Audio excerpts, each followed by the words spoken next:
মুআয ইবনে জাবাল রাদিয়াল্লাহু তাআলা আনহুর বর্ণনা, তিনি বলেন, আওসানি রাসূলুল্লাহ বিআশারি কালিমাত, আল্লাহ নবী আমাকে 10টা উপদেশ দিয়েছে। গণবেন, বলেন নবীজি কয়টা উপদেশ দিয়েছে? আমারে আপনারে সবাইরে কয়টা উপদেশ? 1 নাম্বার, লা তুশরিক বিল্লাহি শাইআ ওয়া ইন কুতিলতা ওয়া হুররিকতা, আল্লাহর সাথে শিরিক করবা না, যদিও তোমাকে হত্যা করা হয়, যদিও তোমাকে জ্বালিয়ে দেওয়া হয়। বলেন, হত্যা করা হয়, জ্বালিয়ে দেওয়া হয়, আল্লাহর সাথে কি করা যাবে না? আল্লাহর সাথে শিরিক চিনেননি কারে কয়? গরু জবাই করছেন, জবাই করার সময় বললেন আব্দুল কাদের জিলানীর নামে জবাই করলাম, এটা কি শিরিক? গরু জবাই করার সময় বললেন মুহাম্মাদুর রাসূলুল্লাহ সাল্লাল্লাহু আলাইহি ওয়াসাল্লামের নামে জবাই করলাম, শিরিক। কি বলেন তো? শিরিক। যেই শিরিক করে তার উপরে আল্লাহ পাক রব্বুল আলামিন অভিশাপ দেয়। মুসলিম শরীফ হাদিস নাম্বার 5018 নাম্বার হাদিস। এই হাদিসে রাসূল আকরাম সাল্লাল্লাহু আলাইহি সাল্লাম বলেন, লানাল্লাহ মান লাআনা ওয়ালিদা, ওই ব্যক্তিকে আল্লাহ অভিশাপ দেয় যেই ব্যক্তি তার মা বাবারে অভিশাপ দেয়। কোন সন্তান যদি তার বাবাকে বলে আপনার মতো বাবা না হইলে আমার অনেক ভালো হইতো, এই ছেলেরে আল্লাহ অভিশাপ দেয়। কোন ছেলে যদি তার মাকে বলে তুমি আমার মা না হইয়া অন্য কেউ মা হইলে ভালো হইতো, এই সন্তানকে আল্লাহ অভিশাপ দেয়। আসেনি এমন সন্তান? 2 নাম্বার, লাআনাল্লাহু মান যাবাহা লিগাইরিল্লাহ, ওই ব্যক্তিকে আল্লাহ অভিশাপ দেয় যেই ব্যক্তি পশু আল্লাহ ছাড়া অন্যের নামে জবাই করে। হুজুর 7 নামে কোরবানি দেন, আজকে থেকে বাংলার কোয়েন না। হুজুর 7 নামে কোরবানি দেন, এটা আর বলবেন না। হুজুর 3 নামে কোরবানি দেন, আর বলবেন না। বলেন আমার সাথে, 7 জনের পক্ষ থেকে। সবাই বলেন, 7 জনের পক্ষ থেকে, 3 জনের পক্ষ থেকে, 4 জনের পক্ষ থেকে, আল্লাহর নামে। তাহলে 7 নামে না 7 জনের পক্ষ থেকে? নামে কার? এই ভুলগুলা কোরবানির সময় আর করেন না। একজনে ছুরি নিয়ে দাঁড়ায় থাকে, হুজুর 7 নামে, আর বললেন না এটা। হুজুর 7 জনের পক্ষ থেকে, আল্লাহর নামে। মনে থাকবে তো? তো যেই ব্যক্তি আল্লাহ ছাড়া অন্য কারো নামে জবাই করে তার উপরে আল্লাহ অভিশাপ দেয়। 3 নাম্বার, ওয়ালাআনাল্লাহ মান গায়্যারা মানারাল আরদি, দেখেন তো এই অপরাধটা আপনাদের মাঝে আছে কিনা। যেই ব্যক্তি জমিন, অন্যের জমিন নিজের কবজায় নিয়ে নেয়, নিয়ে নেওয়ার পর বলে ক্রয় সূত্রে এই জমির মালিক আরিফ বিন হাবিব। আছে? অন্যের জমিন সামান্য, এই সামান্য একটু জমিন যদি আপনার আয়াত্তে নিয়ে বাস লিখে দিয়েছেন, ক্রয় সূত্রে এই জমির মালিক হাজি মোহাম্মদ অমক, তার উপর আল্লাহ অভিশাপ দিতে থাকে। আল্লাহ 24 ঘন্টা তার উপর অভিশাপ চলতে থাকে। সে হজ করছে 50 বার। কয়বার? এই হজ করা অবস্থা অভিশাপ চলতেছে, আরেকজনের জমি মেরে হজ করতেছে। এগুলো 3 নাম্বার। 4 নাম্বার, লাআনাল্লাহু মান আওয়া মুহদিসা, যে ব্যক্তি কোন বেদাতিকে আশ্রয় দেয় ওই ব্যক্তিকে আল্লাহ অভিশাপ দেয়। আপনাদের এলাকায় সালাগাই দিয়ে এক ব্যক্তি ঘুরতেছে, হঠাৎ আপনারা মনে করলেন লোকটা সালাগাই দিয়ে কেন হাঁটতেছে, মনে হয় ভিতরে কিছু আছে। চিন্তা ভাবনা কইরা তারা আপনারা পীর বানায়া দিয়ে এলাকার মধ্যে খানকা খুইলা দিলেন। আল্লাহ নবী কয় তোমার উপর আল্লাহ 24 ঘন্টা অভিশাপ দেয়, কারণ তুমি কেন বাটপারকে জায়গা দিলা। তাহলে শিরিক করা যাবে না। আবার আসেন আগের জায়গায়, নবীর 10 উপদেশ মনে আসেনি? ওখান থেকে এই হাদিসে আসলাম। 1 নাম্বার, আল্লাহর সাথে শিরিক করবা না, যদিও তোমাকে হত্যা করা হয়, যদিও তোমাকে জ্বালিয়ে দেওয়া হয়। 2 নাম্বার, ওয়ালা তা'আক্কান্না ওয়ালিদাইক ওয়া ইন আমারাকা আন তাখরুজা মিন মালিকা ওয়া আহলিকা, তোমার মা বাবা যদি তোমাকে সম্পদ থেকে আলাদা করে দেয়, তোমাকে যদি ত্যায্য করে দেয়, মা বাবার নাফরমানি করবা না। ঘর থেকে বের করে দিছে, সম্পদ থেকে বের করে দিছে, তুই পাবি না সম্পদ, এরপরেও মা বাবার সাথে নাফরমানি করা যাবে না। এখন মা বাবা বের করবে কি? ছেলে মা বাবারে বের করে দেয়। 2 নাম্বার, তোমার মা বাবা যদি তোমাকে সম্পদ থেকে বের করে দেয়, ত্যায্য করে দেয়, তাও তুমি তোমার মা বাবার কি করবা না? নাফরমানি করবা না। 3 নাম্বার, এই 3 নাম্বারটা শুনেন, ওয়ালা তাতরুকান্না সালাতান মাকতুবাতান মুতাআম্মিদা, বলেন ইচ্ছাকৃতভাবে, বলেন 1 ওয়াক্ত ফরজ নামাজ ছেড়ে দিবা না। নবীজি বলেন ইচ্ছাকৃতভাবে 1 ওয়াক্ত ফরজ নামাজ ছেড়ে দিবা না। ফাইন্না মান তারাকা সালাতান মাকতুবাতান মুতাআম্মিদান, কেউ যদি 1 ওয়াক্ত ফরজ নামাজ ইচ্ছাকৃতভাবে ছেড়ে দেয়, ফাকাদ বারিআত মিনহু জিম্মাতুল্লাহ, আল্লাহর জিম্মা তার থেকে উঠে যায়, ওই বান্দার দায়িত্ব আর আল্লাহ নেয় না। যা তোর যা মন চায় কর। 1 ওয়াক্ত ফরজ নামাজ যদি কেউ, সবাই মন দিয়ে শোনেন, 1 ওয়াক্ত ফরজ নামাজ যদি কেউ ইচ্ছাকৃতভাবে ছেড়ে দেয়, তার থেকে আল্লাহ জিম্মা উঠায় নেয়, তোমার যা মন চায় করো, আমি তোমার দায়িত্ব নিচ্ছি না। ভাই কথাটা খুব খুব খুব কঠিন কথা। বালিশে মাথা লাগায় চিন্তা করেন, 1 ওয়াক্ত নামাজ ইচ্ছাকৃতভাবে ছেড়ে দিলে আল্লাহ কষ্ট পায় আপনার উপরে, আল্লাহ রাগান্বিত হয়। যা, তোর যেমন চাই কর। তুমি দুনিয়ার সব পারলা, আর আমার জন্য নামাজটা পড়ার সময় তোমার যত অজুহাত, আমার কাপড় ঠিক নাই, আমার এই কাজ আছে, সেই কাজ আছে। মুসলমান দুনিয়ার সব করতে পারে, নামাজের সময় হাজারো অজুহাত দাঁড় করায়। তো নবীজি বলছেন, এক ওয়াক্ত নামাজ যদি কেউ ইচ্ছাকৃতভাবে ছেড়ে দেয়, তার থেকে আল্লাহর যে একটা দায়িত্ব আছে এই বান্দার জন্য উঠে যায়। তো যেমন চাই কর।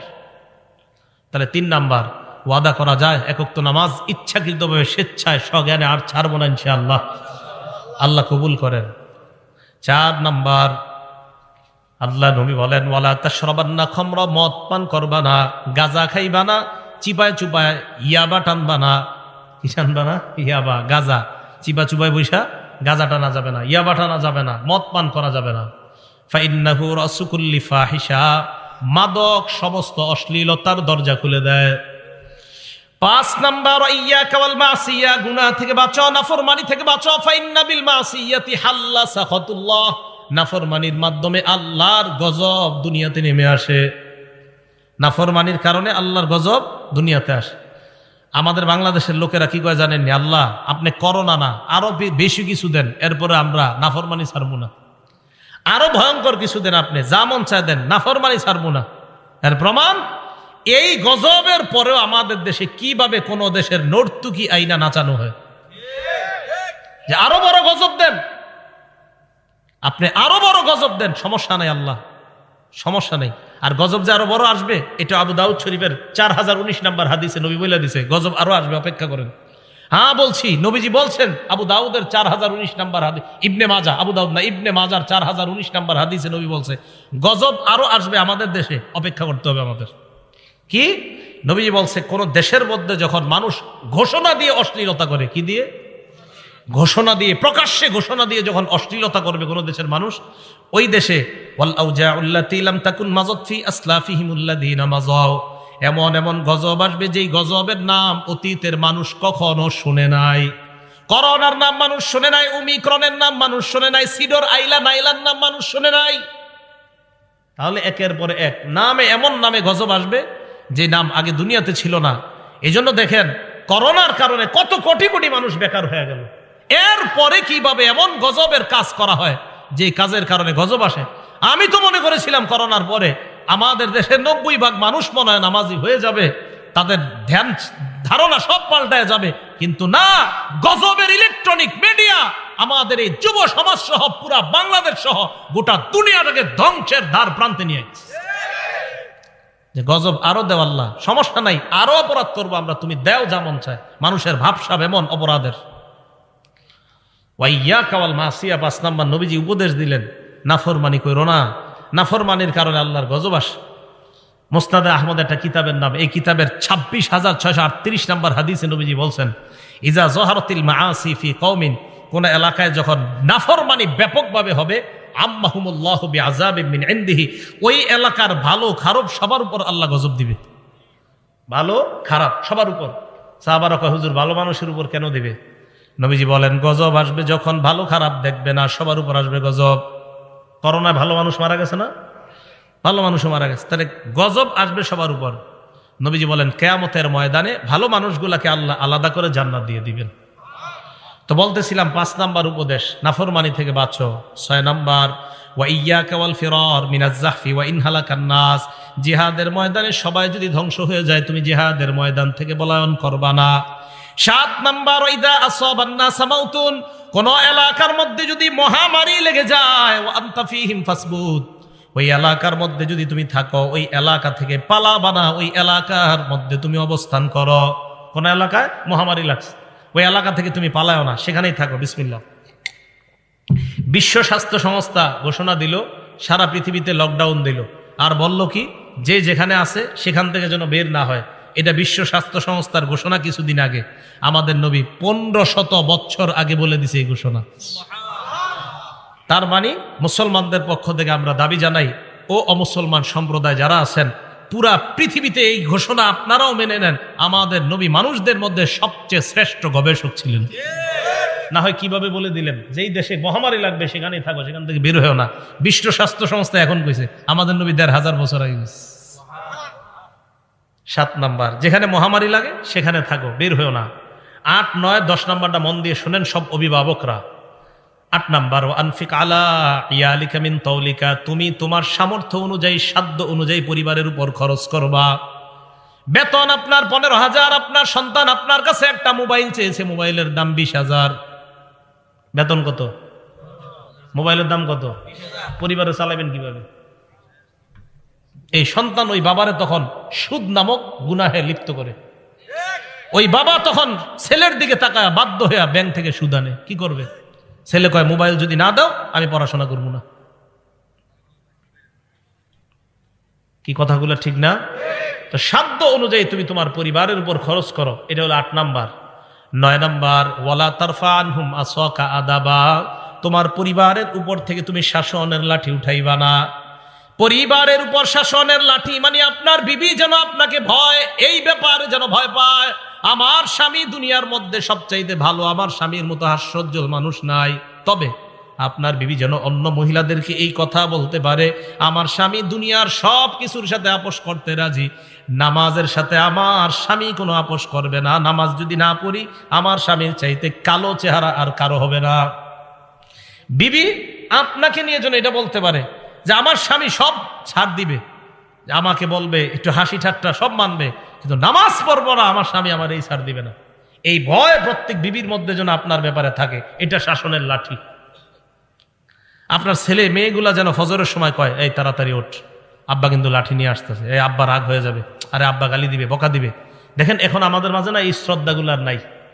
হ্যাঁ, আগে আমরা দেখেন ওনারা আপনারা যারা আছেন 10 বছর আগেও 15 বছর আগেও আপনার বয়স যদিও 25-30, একটা ভয় কাজ করতো, এই আরে আব্বা রাগ করতেছে, ওঠ তাড়াতাড়ি ওঠ, ফজরের নামাজে চল।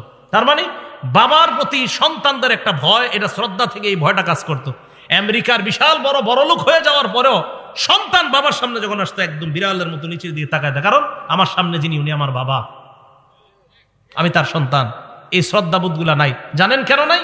এই মিডিয়া, এই মোবাইল আমাদের বাবা আর সন্তানের এই শ্রদ্ধার সম্পর্ক নষ্ট করে দিচ্ছে। কেন জানেন? বাবা, সন্তান, স্ত্রী একসাথে বৈশা সিনেমা দেখে যে ঘরের মধ্যে, আপনি বলেন ওই সন্তান ওই বাবাকে কিভাবে শ্রদ্ধা করবে? করবে না। তাহলে 9 নাম্বার, সন্তান পরিবারের উপর থেকে শাসনের লাঠি বুঝে আসছে সবার। আপনার সন্তানরা যেন এই ভয় থাকে, এই শোন তাড়াতাড়ি নামাজে চল, নামাজে না গেলে আব্বা কিন্তু জি রাগ করবে। এই ভয় সন্তানদের মাঝে থাকাটা, এটা হলো শাসনের লাঠি। 10 নাম্বার, ওয়া আখিফুম ফিল্লাহি আজ্জা ওয়া জাল, তোমার পরিবারকে তুমি সব সময় আল্লাহর ব্যাপারে ভয় দেখাও। পরিবার যেন গুনাহ দিকে ধাবিত না হয়। তাদেরকে বলো মরণের পর 2টা ঠিকানা, একটা হলো জান্নাত আর একটা হলো জাহান্নাম। আমি আবার বলি একবারে, আপনারা দেখেন একটু মনে রাখতে পারেন কিনা। 1 নাম্বার, আল্লাহর সাথে শিরিক করা যাবে না। 2 নাম্বার, মা বাবার সাথে নাফরমানি করা যাবে না। 3 নাম্বার, ফরজ নামাজ ইচ্ছাকৃতভাবে ছেড়ে দেওয়া যাবে না। 4 নাম্বার, মাদক পান করা যাবে না। 5 নাম্বার, আল্লাহর নাফরমানি করা যাবে না।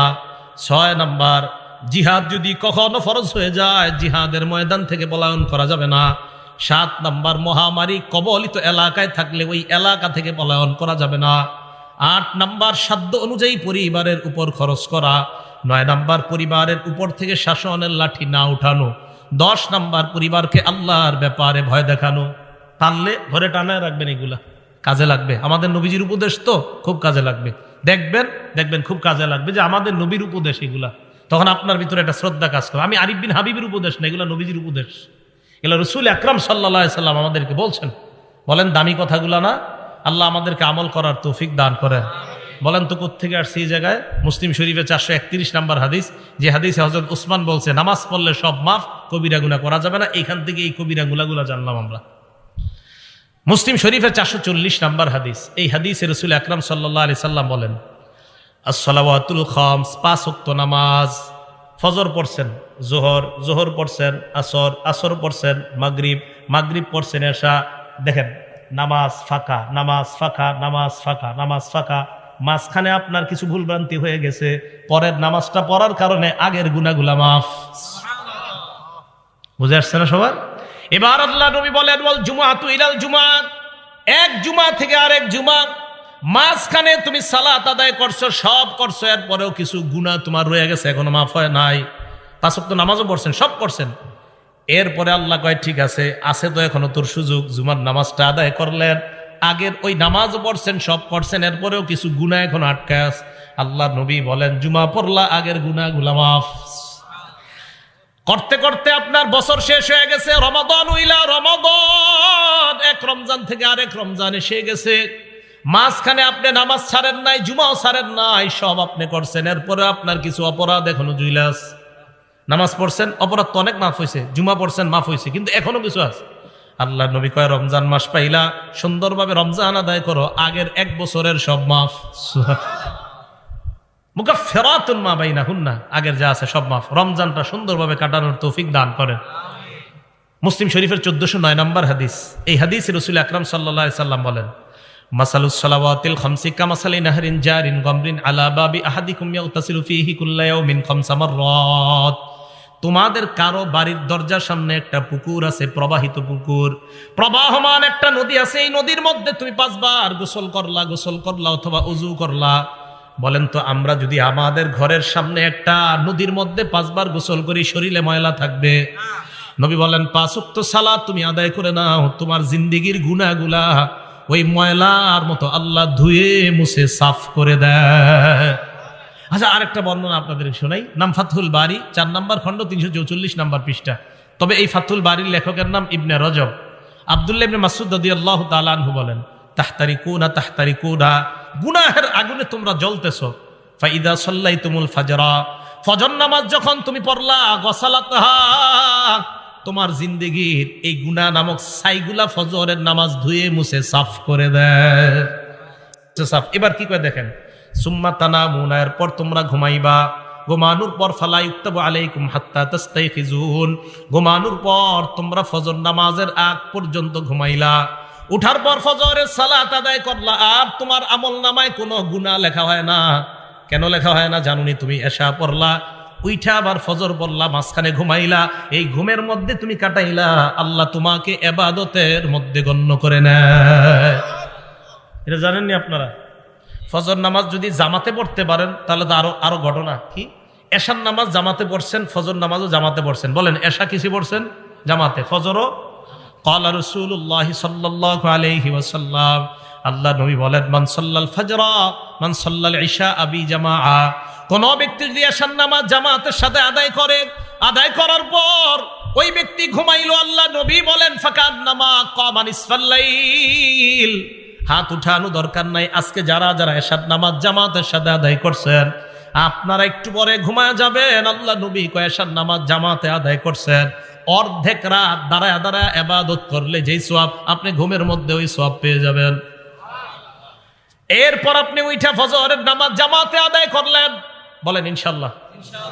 আগামীকাল যদি আপনারা সবাই ফজরের নামাজটা জামাতে আদায় করেন, নবী বলেন ফাকাদ নামাজ সাল্লাল লাইলা কুল্লাহ, সারা রাত নামাজের সওয়াব পেয়ে যাবেন। মুসলিম শরীফের হাদিস, 1377 নম্বর হাদিস। তাহলে নামাজ যদি আমরা পড়ি, এশা পড়ে যদি ঘুমাই, আর উঠা যদি ফজর পড়ি, বলেন ঘুম ও ইবাদতে গণ্য করে নিবেন কে? আল্লাহ। কি পড়বো তো ইনশাআল্লাহ। তাহলে 7 নাম্বার, নামাজ পড়লে গুনাহ মাফ করে দেয় আল্লাহ। 8 নাম্বার, নামাজ পড়লে আমার আপনার মর্যাদা আল্লাহ বাড়ায় দেয়। মুসলিম শরীফের 480 নম্বর হাদিস। নবীজির গোলাম সাওবান রাদিয়াল্লাহু তাআলা আনহুর কাছে এক ব্যক্তি আসছে। আসার পর প্রশ্ন করলেন, আমাকে এমন একটা আমলের ব্যাপারে বলো যে আমলটা করলে আমাকে আল্লাহ জান্নাত দিবেন। 3 বার এই প্রশ্ন করছে। 3 বার এই প্রশ্ন করার পর নবীজির গোলাম বললেন, সালতু আন যালিকা নবী সাল্লাল্লাহু আলাইহি ওয়াসাল্লাম, আমি আল্লাহ নবীকে এই প্রশ্নটা করেছিলাম, মর্যাদা কিভাবে বাড়ে।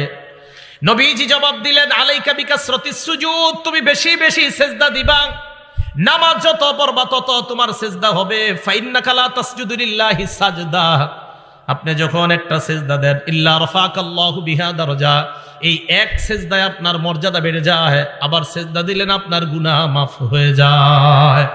এক সিজদা দিলে মর্যাদাও বাড়ে, গুনাহ মাফ হয়। আরেক সিজদা দিবেন, আবার মর্যাদা বাড়ে, আবার গুনাহ মাফ হয়। এবার আপনাদের কাছে আমি জানতে চাই, নবীর কাছাকাছি জান্নাতে কারা থাকতে চান? আসলে থাকতে চান? হাত নামান। এটা হলো 9 নম্বর উপকারিতা। নামাজ পড়লে নবীর কাছে থাকতে পারবেন। দলিল মুসলিম শরীফের 481 নম্বর হাদিস। নবীজির সাহাবা নাম মনে রাখবেন, রবিআ ইবনে কাব। বলেন কি নাম?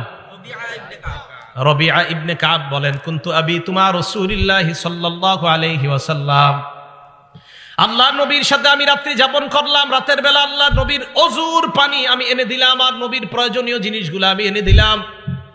নবীকে আমি অজুর পানি দেওয়ার পর আল্লাহ নবী আমাকে বললেন, সাল, এই মেয়ে আমার কাছে কিছু চাও। সাহাবা বলেন, নবীজি আমারে বললেন আমার কাছে কিছু চাও, যা চাইবা তাই দিমু, চাও। সুবহানাল্লাহ। আচ্ছা আমি আর আপনি হইলে কি চাইতাম বলেন তো? আপনাদের কথা কি, আমি হইলে মনে করতাম যে একটা বাড়ি টাড়ির ব্যবস্থা করে দেন, এরকমই। দেখেন আমাদের নবীজি সাহাবা কত বুদ্ধিমান। উনি বললেন, ইয়া রাসূলুল্লাহ ইন্নী আসআলুকা মুরাফাকাতাকা ফিল জান্নাহ, আমি জান্নাতে আপনার সাথে থাকতে চাই। এই তুমি কি কও? কয় যে এটাই চাই। নবীজি কয় আওয়া গায়রা যালিকা, এছাড়া আর কিছু চাও না? কয় না, এটাই চাই, আমি জান্নাতে আপনার সাথে থাকতে চাই। নবীজি বললেন, ফাআইন্নী আলা নাফসিকা বিকাসরাতিস সুজুদ, তাহলে বেশি বেশি সিজদা করো, নামাজ পড়ো, যত বেশি নামাজ পড়বা জান্নাতে আমার তত কাছে থাকবা। তাহলে আশিক রাসূল পাওয়া গেল। নামাজ পড়লে আশিক রাসূল, নামাজ বেশি পড়লে তাকে আশিক রাসূল বলা হবে। আবার বলছি, যে যত বেশি নামাজ পড়বে সে তত বেশি নবীকে মহব্বত করবে। যে যত বেশি নামাজ পড়বে সে দাবি করতে পারবে আমি তত বেশি আশিক রাসূল। আর যে নামাজ পড়বে না, নামাজ না পড়ে শুধুমাত্র লাফায় আর চিল্লা চিল্লি করে আর দাবি করে আমি নবীকে মহব্বত করি, সে আশিক রাসূল না আশিকে শয়তান। নামাজ পড়তে হবে, নামাজ ছাড়া যাবে না। আপনি চিন্তা করেন, একদিনও নামাজ পড়ে না, বছরে একটা অনুষ্ঠান করে লাফায় আর আমার ভিতরে নবীর প্রেম আছে। আরে তাহলে বলেন তো, আশিক রাসূল কি নামাজ ছেড়ে দিলে হবে না নামাজ পড়লে? নবীজির কাছে থাকা যাবে নামাজ ছাড়লে না পড়লে? আমি এটা যে মানি, আমার মন চাই এই হাদিসটা আমি পুরো বাংলাদেশের ঘরে ঘরে গিয়ে বলি যে নামাজ পড়লে আশিক রাসূল হয়, নামাজ না পড়লে হয় না। এই যে নবী বলছেন, মুসলিম শরীফের 481 নম্বর হাদিসে নবী বলছেন যে তুমি যত সেজদা করবা জান্নাতে আমার তত কাছে থাকবা। আমি আপনি বলতেছি না, নবীর প্রেম যত থাকবে তত জান্নাতে, নামাজ পড়ি আর না পড়ি নাউজুবিল্লাহ। আমার নবী কয় না, যত বেশি নামাজ পড়বা তত বেশি তোমার মাঝে আমার মহব্বত পয়দা হবে আর তুমি তত কাছে আমার জান্নাতে থাকবে। নবী বলে একটা, আমি আপনি স্লোগান দিয়ে আর একটা, কিভাবে হবে? এগুলো 9 নম্বর কথা, নামাজের উপকারিতা। যত বেশি নামাজ তত নবীর কাছে জান্নাতে। 10 নম্বর, আপনারা আজকে এশার নামাজে হাইটা হাইটা মসজিদে গেছেন কারা? দেখি এইবার হাত তোলেন, সমস্যা নেই। হাইটা হাইটা গেছেন না মসজিদে? হাত নামান। হাইটা যারা মসজিদে গেছেন, মুসলিম শরীফের 1407 নম্বর হাদিস, ক্বালা রাসূলুল্লাহি সাল্লাল্লাহু আলাইহি ওয়াসাল্লাম, আল্লাহ নবী বলেন, মান তাতাহহারা ফি বাইতিহি, যেই ব্যক্তি ঘরে ওযু করে, তাহলে একটা সুন্নত যদি পারেন পালন করেন, পারেন যদি ওযুটা ঘরে করবেন। করার পর এরপর আপনি ঘর থেকে বের হলেন, এই যে দরজা দিয়ে এই যে বাহিরে পাটা রাখছেন, মসজিদে যাবেন। কানাত খতওয়াতা, আপনার 2 পা 2 ভাগ হবে আল্লাহর কাছে। কিভাবে? প্রথম আপনি পাটা রাখলেন, তাহুত্তু খতিআ, পা রাখার সাথে সাথে আপনার গুনাহ মাফ। এরপর আল উখরা তারফাউ দারজা, আরেকটা পা রাখলেন, আপনার মর্যাদা বাড়ছে। তাহলে নামাজের দিকে যদি আপনি যান, সুম্মা মাশা ইলা বাইতিম মিন বুয়ুতিল্লাহ, আপনি যদি ওযু করার পর আল্লাহর কোন ঘরের দিকে রওনা করেন, 1 পা ফালাইবেন গুনাহ মাফ, আর 1 পা ফালাইবেন মর্যাদা বেড়ে যায়। তাহলে যত বেশি হাইটা মসজিদে যাবেন তত সওয়াব। এক সাহাবা অনেক দূর থেকে মসজিদে আসতো, অন্যান্য সাহাবারা কয়, মিয়া তুমি একটা বাহন কিনতে পারো না, বাহন দিয়ে আসবা? কয় না, নবীজি বলছে যত হাইটে আসবো তত সওয়াব, তাই আমি বাহন কিনি না। কয় মিয়া তুমি মসজিদের আশেপাশে ঘরটা বানাইতে পারো না? কয় না, নবী বলছে যত দূর থেকে আসবো তত বেশি সওয়াব। তাহলে 10 নাম্বার, যত বেশি হাইটে আমরা মসজিদে যাব তত বেশি সওয়াব। 11 নাম্বার, মসজিদে সকাল সন্ধ্যা কয়বার যাই আমরা? বলেন কয়বার যাই? 5 বার। বুখারী শরীফের 662 কত হয়? 600। আমি আবার এটা করাই প্রত্যেক মাহফিলে। এটি বলাই কেন জানে? চা স্টলের সামনে আমরা গিবত শেখাত না করে এমনি ঘুমু। হুজুর কালকে 662 কইছে, কয় কি? কয় বুখারী শরীফের 662 নাম্বার। মানে আমি চাইতেছি আমাদের মুসলমানদের কথাবার্তাগুলো এরকম হয়ে যাক। চা স্টলের সামনে বৈশা গিবত শেখায়তের পরিবর্তে এগুলা হোক যে বুখারী শরীফের হুজুর শিখাইছে 3-3-3-1 3331 নাম্বার হাদিস। কই জায়গায় কি কইছে? কই জায়গায় বলছে ইস্তাউসু বিন নিসা, মহিলাদেরকে খালি ওয়াজ করো, পিটাইও না, খালি ওয়াজ করো, ওয়াজ করো। সুবহানাল্লাহ। আবু দাউদ শরীফের 3-3-1 3331 নাম্বার হাদিস। কইতে সুন্দর লাগে না কথাগুলা? ওইখানে আবার কি কইছে? কই জায়গায় বলছে এমন একটা সময় আসবে যে সময় সবাই মিছিল দিয়া সুদ খাবে, কেউ বাকি থাকবে না। ডাইরেক্ট যদিও না খায়, সুদের হাওয়া সবার গায়ে লাগবে। নবীজি বলছেন এরকম। 3370 নাম্বার হাদিস বুখারী শরীফের। ওখানে আবার কি? ওখানে নবী দুরূদ শিখিয়ে দিয়েছে। কোন দুরূদ? যেটা নামাজে পড়ি, সুবহানাল্লাহ, আল্লাহুম্মা সাল্লি আলা মুহাম্মাদি ওয়া আলা আলি মুহাম্মাদ। এই বিষয়গুলো আমি চাইতেছি মুসলমানদের মুখে মুখে চাই স্টলের সামনে এইগুলো আলোচনা হোক, গীবত শেখায়ত না হোক। তো বলতেছিলাম বুখারী শরীফের 662 কত হয়? 600 বলেন না একটু, আমরা আলোচনা করি। 662 কত হয়? 662। এই হাদিসে রাসূল আকরাম সাল্লাল্লাহু আলাইহি সাল্লাম বলেন, মান গাদা ইলাল মসজিদি ওয়া রাহা, কোন ব্যক্তি যখন সকাল সন্ধ্যা মসজিদে যায়, আ'আদাল্লাহু লাহু নুজুলাহু মিনাল জান্নাতি কুল্লামা গাদা আও রাহা, যতবার মসজিদে যায় ততবার তার জন্য জান্নাতে মেহমানদারি প্রস্তুত হয়ে যায়। পেট রেডি করেন তাড়াতাড়ি খাওয়ার জন্য। কি পরিমাণ খাইবেন দেখি জান্নাতে গিয়ে। যতবার মসজিদে যাবেন ততবার মেহমানদারি। তাহলে আমরা যতবার মসজিদে যাচ্ছি চিন্তা করেন কি পরিমাণ খানা আল্লাহ আমাদের জন্য রেডি করে রাখছে। এগুলো 11 নম্বর ফজিলত নামাজের, যে যতবার নামাজে যাবেন ততবার জান্নাতে মেহমানদারি। 12 নম্বর ফজিলত। আচ্ছা, নামাজ পড়ার পর আপনারা অনেকে বসে থাকেন না মসজিদে? সুবহানাল্লাহ, আলহামদুলিল্লাহ, লা ইলাহা ইল্লাল্লাহ, আল্লাহু আকবার, বসে বসে তাসবিহ পড়েন।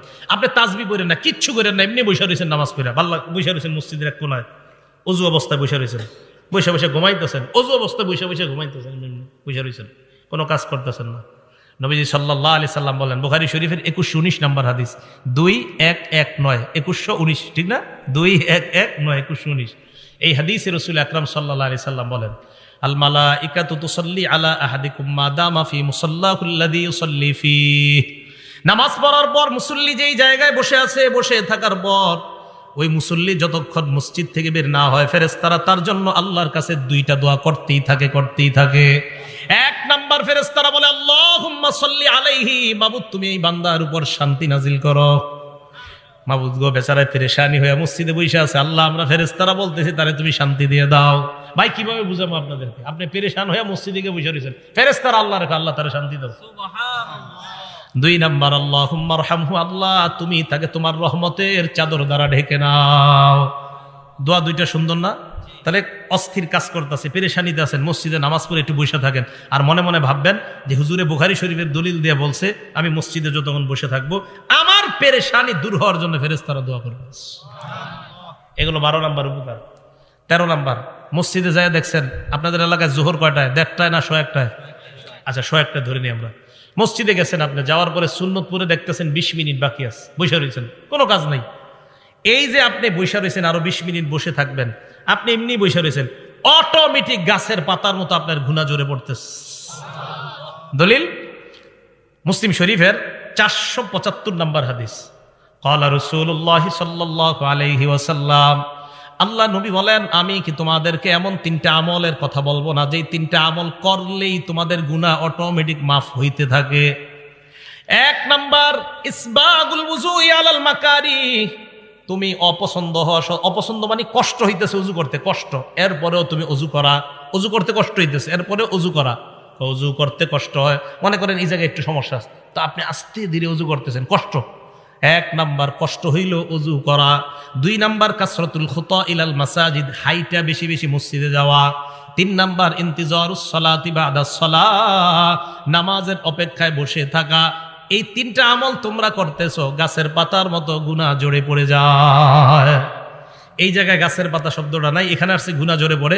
আরেক হাদিসে আসছে নবীজি সাল্লাল্লাহু আলাইহি সাল্লাম বের হইতেছে, সাহাবা তাকায় রইছে, তো মাথায় লাইগা গাছের পাতা ঝরে পড়তেছে, তাকায় রইছে।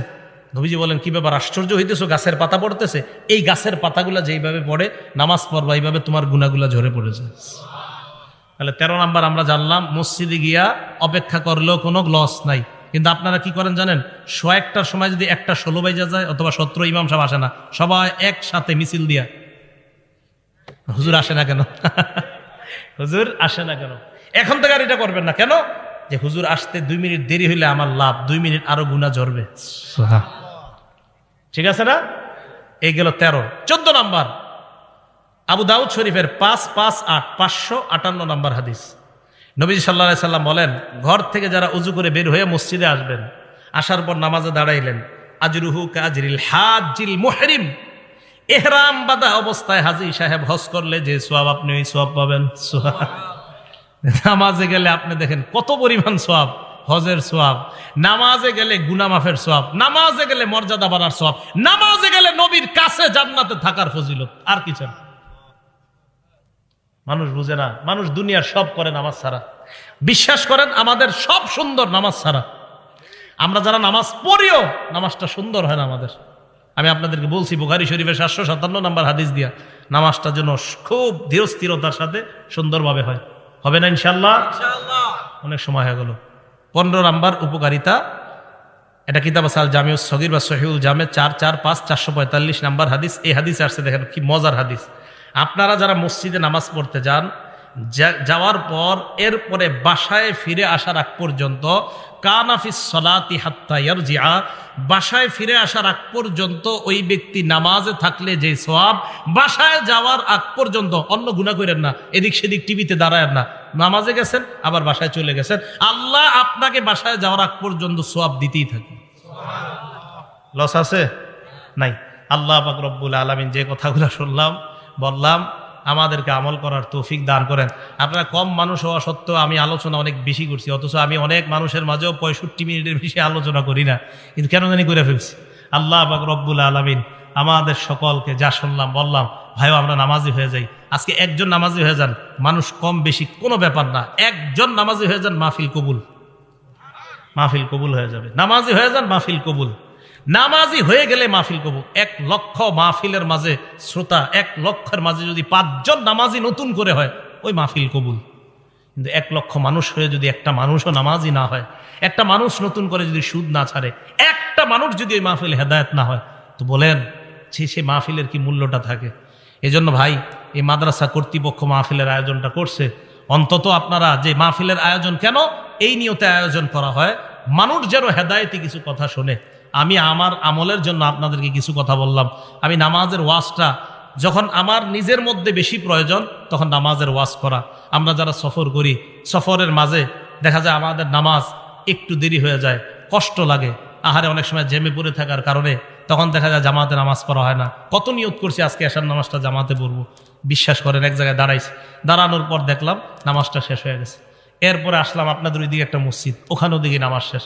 আরেক জায়গায় থামাইলাম, ওখানেও নামাজ শেষ। ভাবলাম 15তে জামাত, গিয়ে দেখি না ওই জায়গায় জামাত হয়ে গেছে 8টায়। আরেক জায়গায় ভাবলাম 15তে জামাত, এখানে এসে দেখি না ওখানে 8টায় হয়ে গেছে।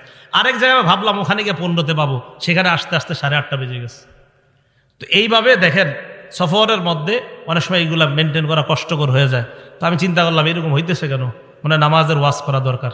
তাই আজকে আপনাদের সামনে নামাজের ওয়াজ করলাম, যেন আমার মাঝেও নামাজের গুরুত্বটা জন্য বেড়ে যায়। কেন জামাত পাইলাম না, কেন জামাত পাইলাম না? নিশ্চিত কোনো অবহেলা আছে, তাই জামাত পাইনি।